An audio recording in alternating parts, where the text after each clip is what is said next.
this story. So now Simu Liu, who, Shang-Chi, still waiting on Shang-Chi too.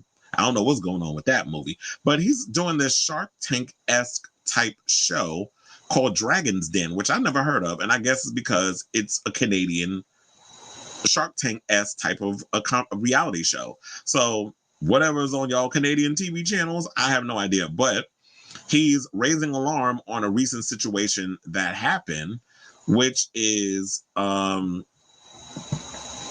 he feels like there was a little cultural appropriation going on in regards to a bubble tea line that they were asking for him, among the other cast members, to invest in.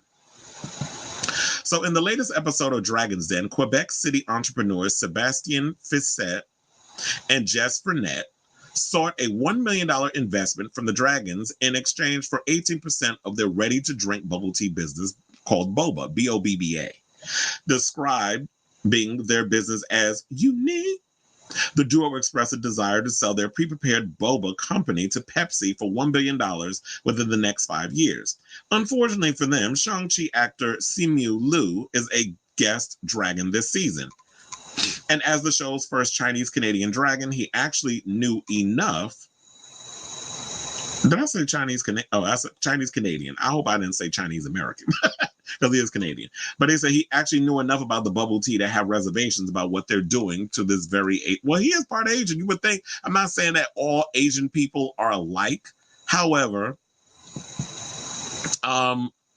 if you're of Asian descent, I would think that you would know a little bit about other Asian cultures, especially when it comes to certain drinks. Now, first, Liu pushed back on Fissette and Frenette's description of bubble tea as that trendy sugary drink that you queue up for and you're never quite sure about its content, and their bold declaration that those days are over with boba. And here's the thing, I wanted to show y'all the clip because it's like 9 minutes. However, it is on... It's on... I don't know how the stuff works over in Canada. I didn't want to risk getting demonetized. So if y'all want to see the full clip, I did add it on my chrisavalon.com channel because I took it from TikTok. That's how I first saw the video that was up there. And I saw that it was trending. So I was like, let's talk about this story. So he goes, hang on. I'm quite sure about his content, but continue, because he was joking that it was like, oh, I don't know much about boba and all this other stuff, but I think he was being sarcastic. So they said, though it varies depending on the specific flavor, standard bubble tea is quite famously made from tea, milk, brown sugar, tapioca starch, and water. Now, Fissette and Frenette then stated that boba has transformed their beloved beverage into a convenient and healthier, ready-to-drink experience, claiming that they were disturbing the boba market with high-quality tea, fruit juice, and our famous popping boba, setting aside judgments regarding the quality of the tea. None of these ingredients are new to boba and can easily be found on any standard bubble tea shop, which I guess was where the complaint came from, because, well, let me show y'all the actual drink for those of you who have not seen what the drink looks like that I'm talking about. So he also said, I'm concerned about this idea of disrupting and disturbing bubble tea because it's something that's very near. Why? Minhas interrupted, cutting Liu off while he was in the... Oh, there's that Indian chick that I was watching the clip. I was like, I don't like her, because the way she was going about it, it just felt like she was being very dismissive of his overall feelings about the drink. And I was like, you know what? If somebody would have came in there and colonized something from your culture, you wouldn't have liked it. And you probably would have had the same reservations that Simu had. And they were saying because it's something that's very... she goes, why? Why he was in the middle of explaining exactly why. And it said there could be new takes on things. He says, sure, but I'm looking at... And then she cut him off again by saying not everything has to be traditional. So it looked like, and you know what, the people dragged her because they felt like you were just trying to be combative of what she was saying. I would have been like, well, can I finish what I'm saying? And I don't want to hear nothing about, oh, you're being disrespectful to a woman. Well, she being disrespectful to me. It's fair game. And they said, then there's also the issue of cultural appropriation. There's the issue of taking something that's very distinctly Asian in its identity and quote unquote making it better, which I have an issue with. Now, Liu did state that he was open to hearing Boba's pitch before forming a solid opinion, with Dragon, West Hall, and Minhas making light of his heavy approach. However, the entrepreneur's presentation ultimately failed to satisfy him. Failed to satisfy a lot of them. But Ms. Minhas was one of the people who eventually, long story short, she was the one that came in and invested. And while there was two other women that said they were joined together and they wanted 18% of the company. But Minhas came in and was like, I'll basically go full in 18%. So they eventually wound up going with her. Because Leo said, I'm studying your canon. I'm looking for anything that tells me where Boba came from. And where Boba came from is Taiwan. And they were basically trying to say that, he basically said that he created his company called Markham Valley Ventures because he primarily wanted to uplift minority entrepreneurs. And he didn't feel like that's what was happening in their pitch, but that he would be uplifting a business that is profiting off of something that feels so dear to my cultural heritage. So yeah, it came with a lot of all of that. And then Arlene Dickinson, Michelle Romanoff were the ones who tried to come in together and join with the 18% they wanted of the business. And then Minhas came in by herself. So they eventually went with Minhas and they secured the $1 million exchange for 18% from her.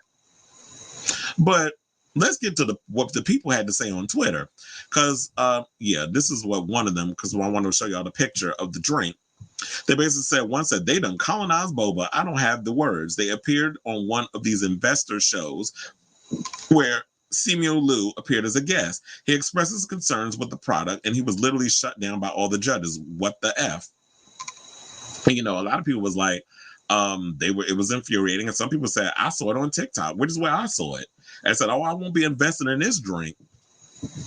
Another person put the popping boba is new. I can't say I've had that, and that's what Manjeet Minhas had to say. Then the person tweeted, "Girl, if it's new for you, doesn't mean it's new to the world." BSFF. Honestly, her vibe gave off, I'm only making this deal to spite Simu Liu for having a problem with it. And that's what they were saying about Dragon's Den. Another person tweeted, I bet Manjit Minhas feels stupid as F making that deal and now all the backlash Boba is getting. And so, that's what happened. But now there comes another report because she did get dragged on social media over how she came across with him to the point where it got so bad, Simu had to get on Instagram to issue an apology or like stop trolling, stop beefing and bullying people, and said, hey, everyone, been a day. Just want to remind you that you can disagree and even feel vehemently angry about something, and it's okay to be vocal about that. But it is never, ever okay to harass or threaten people over the internet or in person. The entrepreneurs in question came on the show and pitched the business in good faith. I disagreed with some of their decision-making. I stand by my thoughts, but I do not believe they deserve any negative ill will. It is a learning moment and a lesson that they have surely already understood.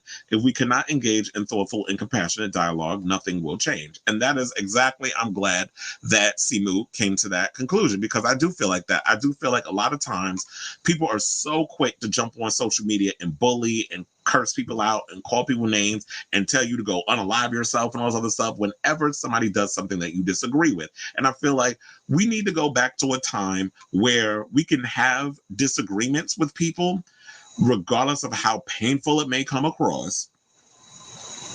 And because that's the only way we're going to come to a conclusion of change, understanding.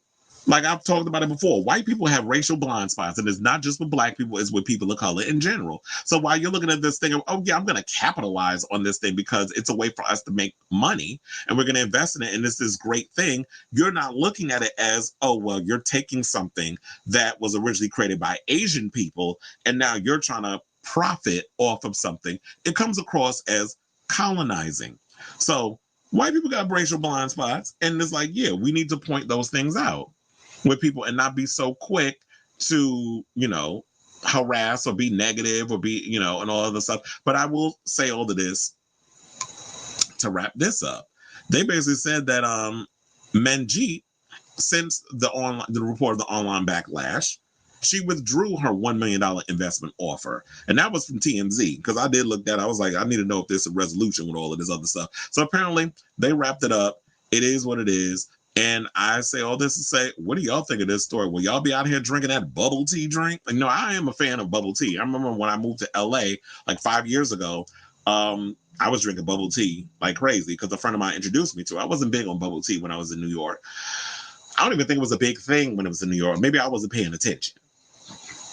But when I lived in LA, I was drinking bubble tea and stuff, and I liked it. And my sister is someone who's a big fan of bubble tea. So I like the drink. And me, I've always associated with Asian people. So, and you know, every now and again, I'll have a bubble tea.